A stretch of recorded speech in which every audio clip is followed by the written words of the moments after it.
El sonido de la música se mezclaba con el caos habitual de la calle cuando los vecinos se agolparon ante el portal. Era un espectáculo digno de mención, una unidad de vigilancia móvil, 2 médicos y la presencia inconfundible de la policía. Juan, siempre atento a lo que ocurría en su dominio, no pudo evitar preguntar qué había pasado. La respuesta llegó rápida y contundente: acababan de entrar a robar en casa de una señora de 80 años. En el interior del edificio, los comentarios no se hicieron esperar. Algunos, con un humor algo ácido, mencionaban que la víctima, Herminia, solía restregar sus premios del bingo a todo el mundo, lo que la convertía en un blanco predecible. La mujer, que padecía de cierta sordera y solía tener el volumen del televisor muy alto, no se percató del robo hasta que los ladrones se marcharon. Fue entonces cuando sufrió un ataque de histeria, aunque afortunadamente no hubo violencia física. Juan, indignado, decidió que escribiría una carta al alcalde para denunciar la escalada de criminalidad, a lo que otros respondieron con sarcasmo, sugiriendo que mejor se la enviara a Papá Noel, quien probablemente tendría más tiempo para leerla en primavera. La preocupación empezó a extenderse por el rellano. Si hoy les había tocado a los del número 19, mañana podría ser cualquiera. Andrés, sin embargo, se mostraba tranquilo gracias a su arsenal de seguridad, seguros, alarmas y un circuito cerrado de televisión que incluso había grabado al coro de los vecinos cantando canciones de Mocedades en una ocasión anterior. Mientras tanto, en la portería, las bromas sobre la pobreza de algunos residentes servían para aliviar la tensión, sugiriendo que los ladrones solo podrían llevarse muestras de champú de los buzones. Andrés vio en esta desgracia una oportunidad de negocio. Tenía un amigo con una empresa de puertas blindadas y visualizó una comisión del 15% si lograba que toda la comunidad cambiara sus puertas. Juan, inicialmente reticente por considerarlo una corruptela, terminó cediendo ante la idea de mejorar la seguridad y la estética del edificio. La estrategia era clara: hacer que los vecinos sintieran el peligro cerca, porque los robos se ven como el hambre en otros continentes hasta que ocurren en el felpudo de enfrente. Para acelerar el proceso, decidieron fingir un robo.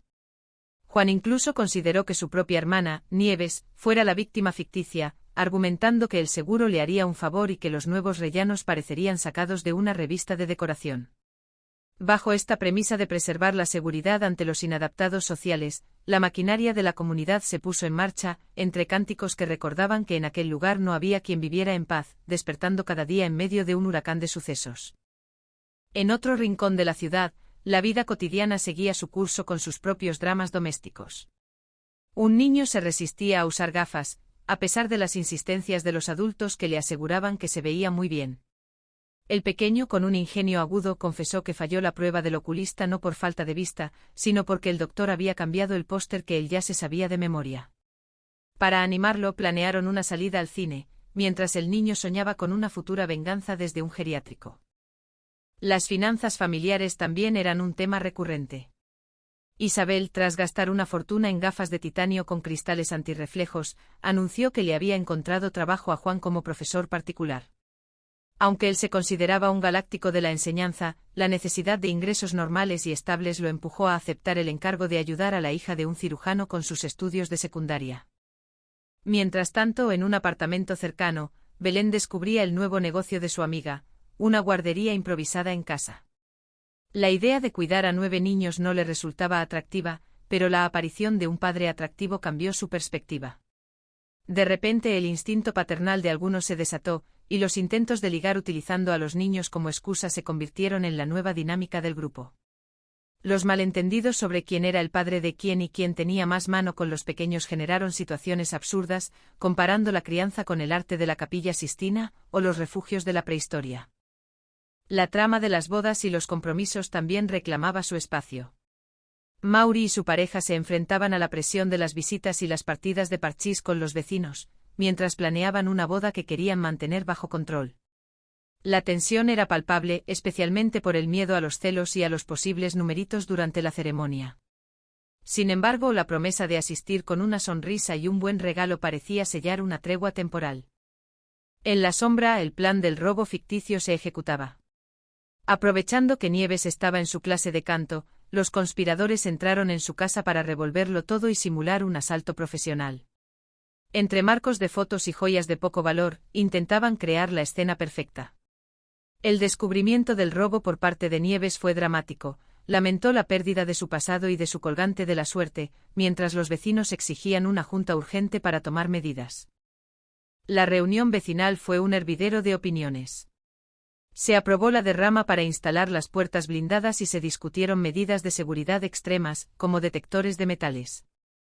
Juan, actuando como el salvador de la comunidad, lideraba la iniciativa mientras en privado lidiaba con las cartas de amor que su hijo José Miguel recibía, supuestamente de Adriana, su alumna. Lo que José Miguel no sabía era que todo era una broma pesada de sus amigos, quienes escribían las cartas fingiendo ser la chica. El joven, ilusionado con las metáforas románticas y los besos marcados con carmín, se sentía el centro del mundo. Sin embargo, la realidad era mucho más prosaica y cruel, alimentada por el aburrimiento y las ganas de mofarse de su madurez precoz. Finalmente, Belén se enfrentaba a un dilema existencial. Tras una noche maravillosa con un empresario que conoció a través de una agencia, encontró 2.000 euros en su mesilla. Lo que ella pensaba que era una agencia matrimonial de alto nivel resultó ser algo muy diferente. La confusión entre el amor, el dinero y las expectativas personales cerraba un capítulo más en la vida de estos vecinos, donde la normalidnormalidad era un concepto relativo y la sorpresa acechaba tras cada puerta, ya fuera blindada o no.